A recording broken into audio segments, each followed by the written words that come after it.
S M Shahriar কবি, আমি আশা করি আমার প্রশ্নের উত্তর দিয়ে আপনি শেষ করেছেন। আপনি আমার অনুষ্ঠানে সম্মানিত অতিথি, আপনার প্রতি সম্মান রেখেই বলছি, বিজয়ের মাস চলছে, তো বিজয়ের মাসে যমুনা টেলিভিশনের সেটে দাঁড়িয়ে আপনি বঙ্গবন্ধুকে বিশ্বাসঘাতক বলেছেন। আমি আমার জায়গা থেকে বাংলাদেশের স্বাধীন বাংলাদেশের নাগরিক হিসেবে এর প্রতিবাদ জানিয়ে রাখলাম। আপনাকেও বলে দেই সেটি বঙ্গবন্ধু না, আপনার কাছে হতে পারে। শুনেন, আপনি উপস্থাপক, আগে আমাকে শেষ করতে দেন না। আপনি এখানে নিয়ে আসছেন বলে না, এখানে নিয়ে আসছেন বলে না, আপনি শুনেন, আগে কথা শুনেন, ইট ইজ নট ইওর না, ঠিক আছে। এই অনুষ্ঠানে তাহলে আপনি একটা জিনিস শেষ করতে পারবেন না। আপনাকে ফ্লোর দিব, আপনি আমার এই কথার উত্তর দিবেন।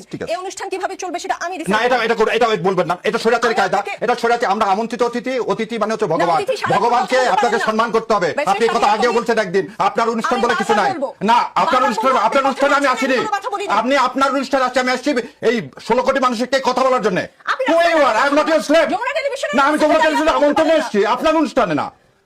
আপনি এটা কথা বলতেই পারেন না, আপনার অনুষ্ঠান, এটা যমুনা টেলিভিশনের অনুষ্ঠান না। কিন্তু এইভাবে কথা বলবেন না, সম্মান দিয়ে কথা বলেন।